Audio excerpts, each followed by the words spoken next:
지난 시간 우리는 부자들에 대한 경고의 말씀을 전했습니다. 근데 사실은 부자들에 대한 말씀이 아니라 때를 분별하지 못하는 무지한 자들, 그리고 물질에 사로잡혀 집착하고 있는 자들에 대한 경고의 말씀이었다, 그렇게 이야기를 전했습니다. 그 말씀이 총론이었다고 한다면 오늘 4절 이하부터 나오는 말씀은 구체적인 강론입니다. 하나님 앞에 책망받을 사람들이 단순한 부자들이 아니라 어떤 사람들인가, 어떤 죄를 지은 사람들인가 하는 것에 대해서 구체적인 목록을 이제 이야기하고 있습니다. 첫 번째는 4절에 나오는데요, 우리 함께 같이 4절 말씀을 같이 읽겠습니다. 보라, 너희 밭에서 추수한 품꾼에게 주지 아니한 삭시 소리 지르며 그 추수한 자의 우는 소리가 만군의 주의 귀에 들렸느니라. 아멘. 누가 소리를 지릅니까? 삭시 소리를 지른다. 삭시 뭐예요? 돈이죠, 돈. 품꾼에게 주지 아니한 돈이 소리를 지른다. 여러분, 돈이 어떻게 소리를 지르겠어요? 이것은 일종의 의인법이죠. 돈이 소리를 지르는 것이 아니라 품꾼들이 그 품값을 제대로 받지 못했기 때문에 억울한 마음에 그 품꾼들이 소리를 지르는 것이죠. 그리고 또 추수한 자의 우는 소리가 만군의 주의 귀에 들렸다. 추수한 자가 왜 울어요? 열심히 추수를 했는데 그 대가를 받지 못했기 때문에 월급을 내라, 품값을 내라 라고 그들이 이제 부르짖는 그 소리를 하나님께서 들으셨다는 것입니다. 다시 말하면 불의한 자들, 그 주인들, 열심히 일을 시켰으면 돈을 줘야 되는데 그걸 주지 않으려고 했었던 그 주인들에 대한 경고요, 심판의 말씀인 것입니다.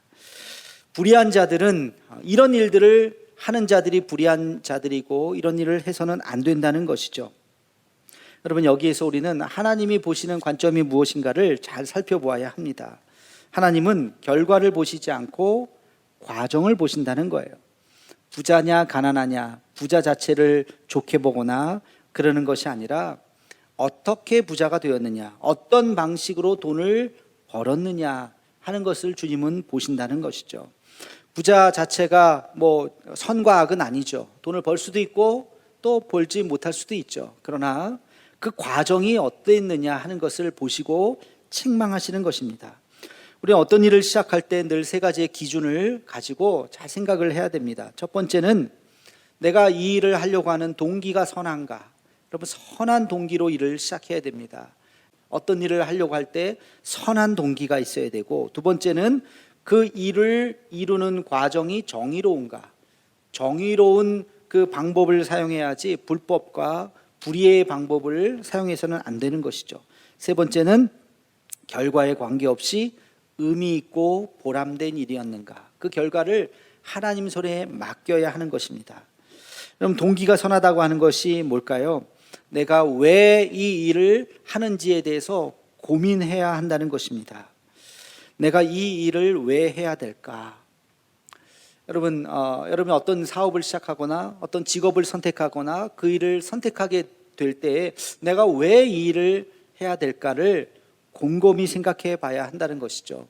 단순히 돈 벌기 위해서, 돈을 벌기 위해서, 물론 돈을 벌기 위해서 우리가 일을 하지만 그것 자체가 목적이 되어서는 안 되겠죠. 내가 왜 이 일을 하는가, 이 일을 통해서 내가 하나님 앞에 어떻게 영광을 돌려야 할 것인가를 고민해야 되는 것입니다. 여러분, 교회도 마찬가지예요. 교회가 왜 있어야 되는가. 예전에 제가 교회 개척을 앞둔 어떤 목사님하고 이제 한참을 이야기했던 적이 있어요. 목사님은 왜 교회를 개척해야 하려고 합니까? 그 지역에 교회가 없나요? 그 지역에 교회가 있어요. 그럼에도 불구하고 어떤 교회를 추구하고 계십니까?에 대한 한참의 이야기를 나눴습니다. 여러분, 우리 대도교회가 왜 이 지역에 있어야 하는가? 교회가 없기 때문에? 아니요. 5분만 걸어가면 교회 많이 있어요. 큰 교회, 작은 교회 많이 있습니다. 교회가 없기 때문에 교회를 해야 되는 것이 아니죠. 백몇십 년 동안 우리 교회가 이어왔기 때문에 단순히 그냥 다음 세대에 물려줘야 하는, 꼭 그것이 우리 교회가 있어야 하는 이유가 아닌 것이죠. 왜 우리는 교회를 유지해야 하는가에 대한 본질적인 질문을 우리 스스로 해보아야 하는 것입니다. 어떤 일을 할 때 동기가 선한가? 하나님 앞에 영광을 돌릴 수 있는 것인가? 이것을 질문해야 되고요. 두 번째는 과정이 정의로운가를 생각해야 됩니다. 아무리 좋은 취지라 할지라도 과정이 정의롭지 않으면 하나님께서 받으시지 않습니다. 기뻐하지 않습니다. 이런 말이 있죠. 성경을 읽기 위해서 촛불을 훔치지 말라. 여러분, 성경을 읽는다고 하는 아주 선한 동기가 있다 할지라도 그것만큼 좋은 동기가 어디 있겠어요? 하나님 말씀을 읽겠다는데, 근데 하나님 말씀을 읽기 위해서 촛불을 훔쳐도 되느냐? 안 된다는 것입니다. 그것은 옳지 않다는 것이에요. 동기가 선하다고 해서 과정까지 무시해서는 안 된다는 것을 우리는 기억해야 됩니다. 세 번째, 결과는 하나님 앞에 맡기고 결과와 관계없이 내가 했었던 그 일이 의미 있고 보람된 일인가 하는 것을 생각해 보아야 합니다. 잠언 21장 31절에 보면 이런 말씀이 있어요. 싸울날을 위하여 마병을 예비하거니와 이김은 여호와께 있느니라. 싸울날, 전쟁을 위해서 말과 병사를 우리가 잘 준비해야 되는 것은 우리가 해야 할 일이죠. 전쟁을 대비하는 것은 우리가 열심히 해야 될 일이지만 이김은, 그 결과는, 그것은 여호와께 있는 것입니다. 그 결과는 하나님 앞에 있는 거예요. 오합지졸이 모인다 할지라도 여리고성이 무너질 수 있는 것이고요. 아무리 잘 준비한다 할지라도 아이성에서 대패할 수가 있는 것입니다. 결과는 하나님 앞에 맡겨야 하는 것이죠. 중요한 것은 이 싸움이 의미 있는 싸움이었는가, 보람된 일이었는가. 여러분, 종교개혁이 하루아침에 일어난 게 아니에요. 그 200년 전부터 수많은 사람들이 그 개혁적인 목소리를 내다가 순교당하고 불타서 죽고 찢어서 죽임을 당하고 수많은 실패가 있었지만, 그러나 그 의미 있는 일들이 멈추지 않았기 때문에 결국에는 종교개혁이 일어나게 된 것이죠. 우리가 하고 있는 이 싸움이 의미 있는 일인가 보람된 일인가, 그리고 그 결과는 하나님 앞에 맡길 수 있는 자유함이 있을 때 우리의 삶이 더 의미 있는 삶을 찾아서 살아갈 수가 있는 것이죠. 오늘 말씀을 여러분 기억했으면 좋겠습니다. 품꾼에게 주지 아니한 삭시 소리를 지른다. 우리는 다 잊어버렸을지 몰라요. 어쩌면 이 본문에 나오는 이 주인도 자기가 행한 일이 그렇게 잘못된 일인지 몰랐을지도 몰라요. 그러나 하나님은 기억하시는 거예요. 그 부르짖음, 그 억울한 외침, 그 눈물을 주님은 다 기억하고 있는 것입니다. 여러분, 한번 생각해 보시기 바랍니다. 지금까지 살아오면서 혹시 어떤 사람들의 눈에 눈물 나게 한 것은 없는지, 마음이 아프게 했던 것은 없는지, 그 기억이 혹시 다 흐릿해진 것은 아닌지, 정말로 하나님 앞에 회개했는지. 보면 상처를 준 사람은 잘 모르더라고요. 상처를 받은 사람만 알죠. 우리의 과거 속에서 내가 성공하기 위해서, 내가 돈 벌기 위해서, 내가 먹고 살기 위해서 그렇게 남의 눈에 아픔을 주었던 기억이 있다면 하나님 앞에 간절한 마음으로 회개하고 우리가 새로운 마음으로 주님 앞에 나가야 할 줄로 믿습니다. 정상에 서는 것이 중요한 것이 아니라 그 과정이 깨끗해야 된다는 것을 잊지 말고 주님 앞에 그렇게 기도하는 우리 모두가 되기를 주님의 이름으로 축원합니다. 자, 두 번째, 야고보 사도가 지적하는 구체적인 죄악은 5절에 나와 있습니다. 우리 함께 같이 5절 말씀을 읽겠습니다. 너희가 땅에서 사치하고 방종하여 살육의 날에 너희 마음을 살찌게 하였도다. 아멘. 땅에서 사치하고 방종하였다. 이 말씀을 공동번역 성경을 제가 찾아보니까 이렇게 되어 있더라고요. 당신들은 이 세상에서 사치와 쾌락을 누리며 지냈고 도살당할 나를 눈앞에 두고도 마음은 욕심으로 가득 채웠습니다. 도살당할 나를 눈앞에 두고도 자기가 죽는지도 모르고 여전히 욕심에 사로잡혀 있어서 마지막까지 그렇게 방탕한 삶을 살아가고 있는 그들에 대해서 책망하고 있는 것이죠. 우리의 삶에서 중요한 가치 중에 하나가 부와 재물과 명예일 것입니다. 그러나 그것을 위해서 우리가 살아가지만, 그러나 적당해야죠. 그것이 넘쳐났을 때, 과분하게 되었을 때 그것은 우리에게 복이 아니라 독이 될 수 있다는 것을 잊어서는 안 됩니다. 우리가 이렇게 기도하죠. 하나님, 우리가 감당할 시험을 허락해 주옵소서. 그렇죠. 그 시험이 우리가 감당할 시험만 우리가 당해야지, 감당하지 못할 시험을 당하면 무너지잖아요. 그러니까 감당할 시험, 어떤 시험이든지 내가 감당할 수 있는 감당할 시험을 주시옵소서라고 기도하는 것처럼, 하나님 우리에게 복을 주실 때에 감당할 축복을 허락해 주옵소서라고 기도해야 되는 것입니다. 감당하지 못할 복을 허락하시면 어떻게 될까요? 그것을 통해서 우리는 타락하게 되고 무너지게 되는 것입니다. 여러분, 가끔씩 그런 뉴스를 보시지 못하셨나요? 로또 1등 당첨자의 이야기. 로또 1등하면 뭐 10매덕, 20매덕 뭐 이렇게 받죠. 생각만 해도 참 기분 좋습니다. 그런 꽁돈이 나에게 생긴다면 모든 사람이 다 행복할 것 같지만 실제로 보면 그렇지 않다는 거예요. 집안 싸움이 나고 이혼을 하고 심지어는 살인사건도 났다고 하는 뉴스가 있어요. 그게 얼마나 좋은 일인데, 행복한 일인데 감당하지 못하는 거예요. 그것을 감당하지 못할 때는 그것이 복이 아니라 독이 되는 것입니다. 제가 예전에 스키를 배웠던 적이 있었는데요, 스키 선생님의 말 한마디가 지금까지 잊혀지지 않는 말이 있어요. 스키 탈 때 제일 중요한 것이 뭐냐? 자기의 스피드를 제어할 수 있어야 된다는 것입니다. 속도를 제어할 수 있어야 된다. 그래서 빨리 타는 게 중요한 것이 아니라, 빨리 내려가는 게 중요한 것이 아니라 자기가 내려가는 그 속도를 자기가 멈추고 싶을 때 딱 멈출 수 있어야 된다는 거예요. 제가 그 말을 들었을 때 큰 깨달음이 왔어요. 만물의 모든 원리가 다 그렇지. 자동차에서도 제일 중요한 것은 멈출 때 멈추는 제동장치입니다. 제동장치가 망가지면 아무리 빨리 달리면 뭐합니까? 한 번에 다 사고 나서 끝나버리는 거죠.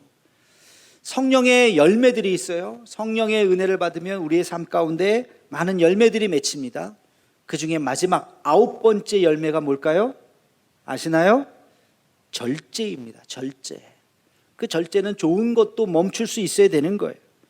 자신의 속도를 제어하는 것, 그것이 바로 절제입니다. 자신의 속도를 제어하지 못하면 사고가 나는 것, 사고를 치게 되는 것이죠. 멈출 수 있을 때 멈출 수 있어야 됩니다. 제가 방송에서 들은 얘기인데, 어떤 분이, 요즘에 여러분들 주식 많이 하시나요? 주식 열풍이라고 하는데 주식했던 어떤 분이 나왔어요. 근데 성공 사례가 아니라 실패 사례였어요. 주식해서 몇 억을 날렸다는 거예요. 어떻게 주식을 시작하게 되었느냐? 주식으로 돈을 많이 번 사람이 어느 날 자기 지인이 찾아와서, 야, 내가 너한테만 알려주는데 지금 어느 회사 거 빨리 사라. 금방 엄청나게 오를 거다. 그 말에 혹했던 거예요. 그래서 있는 돈 없는 돈 끌어서 그 주식을 샀어요. 처음엔 재미를 좀 봤어요. 그러다 보니까 이거 잘 되네. 계속 하다가 보니까 나중에 몇 억을 날리게 된 거예요. 그 늪에서 헤어나오질 못했던 거예요. 근데 그 이야기를 같이 듣고 있었던 자기 친구는 돈이 없어가지고 투자를 하고 싶어도 뭐 빚내서 투자하고 싶지는 않고, 자기 돈은 없고 이걸 사야 된다는데 할 수 없지 하고 안 샀던 친구가 있다는 거예요. 그 친구가 얼마나 부럽던지, 결과적으로 자기는 돈을 다 날려버렸는데 차라리 나한테 그런 돈이 없었다면 얼마나 좋았을까 하는 후회를 하더라는 것입니다. 추락하는 모든 것은 날개가 있다는 표현이 있어요. 비상할 때는 좋습니다만, 그러나 그 어느 이상을 자기가 제어하지 못할 때는 그것이 추락하게 되어 있다는 것입니다. 그것은 복이 아니라 독이죠. 여러분, 잠언에 나오는 아굴의 기도를 기억하실 겁니다. 하나님, 나에게 가난하게도 마옵시고 부하게도 마옵시고 오직 필요한 양식으로 나를 먹이시옵소서. 여러분, 부자 되기를 원하시죠? 그러나 감당할 수 있을 만큼만 되어야지, 그것이 감당할 수 없는 축복이 된다면 그것은 복이 아니라고요. 그것은 독인 것입니다. 그래서 우리가 기도할 때, 하나님, 가난하게도 마옵시고 부하게도 마옵시고 필요한 양식으로 나를 채워 주옵소서. 그렇게 기도하는 우리가 되기를 주님의 이름으로 축원합니다. 오늘 5절 말씀에 보면 재미있는 표현이 하나 나와요. 너희 마음을 살찌게 하였도다. 그런 표현이 나오죠. 마음을 살찌게 하였다.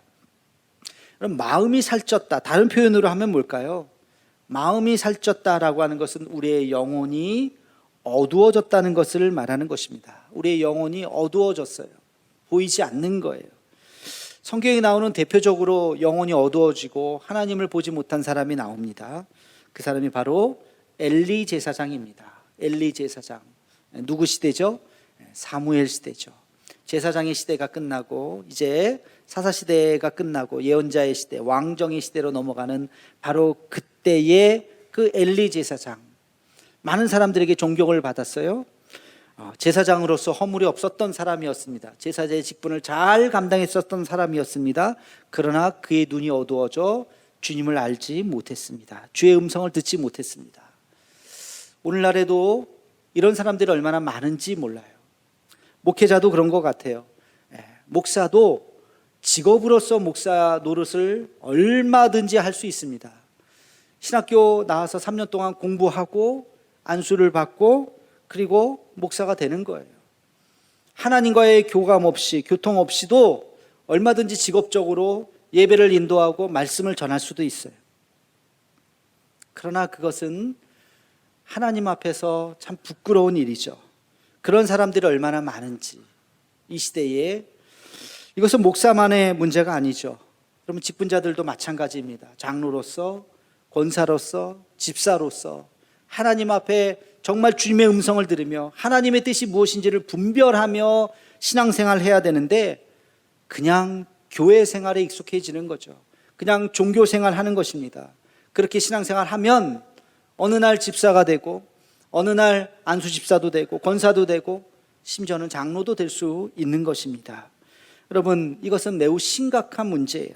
우리의 영적으로 어두워졌다고 하는 것, 하나님의 음성을 듣지 못한 채로 신앙생활을 한다고 하는 것은 얼마나 우리에게 심각한 문제를 가져다 주는지 모르겠습니다.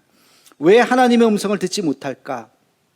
오늘 말씀대로 한다면 마음이 살쪘기 때문에 그렇습니다.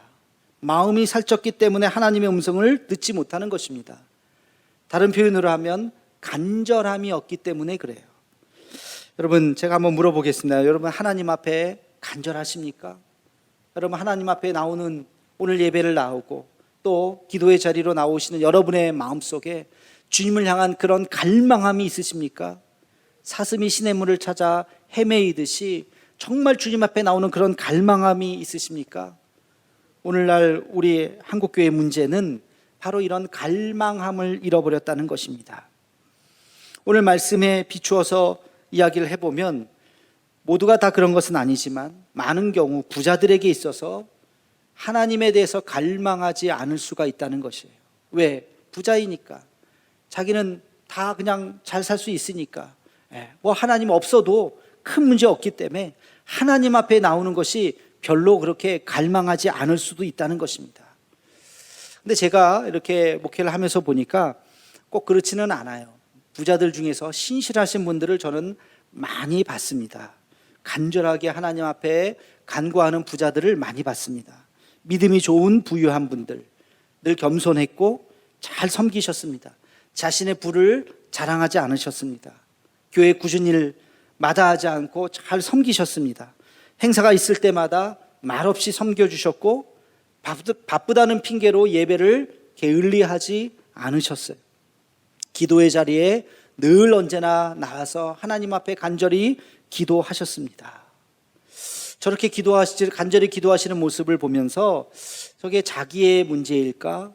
꼭 자기의 문제가 아니더라도 교회를 위해서, 이 나라 이 민족을 위해서, 우리 한국 교회를 위해서, 내 주변에 어려운 어떤 이웃을 위해서, 환우들을 위해서 그렇게 간절하게 기도하는 그 모습을 보면서 얼마나 제 마음속에 존경하는 마음이 있었는지 모릅니다.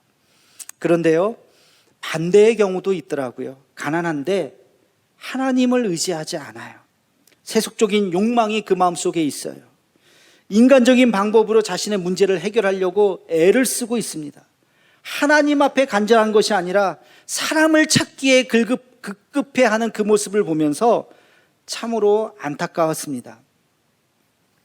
그의 모습은 비록 가난했지만 그의 영혼은 아주 기름기가 낀, 마음이 살찐 그런 모습처럼 보였던 것입니다.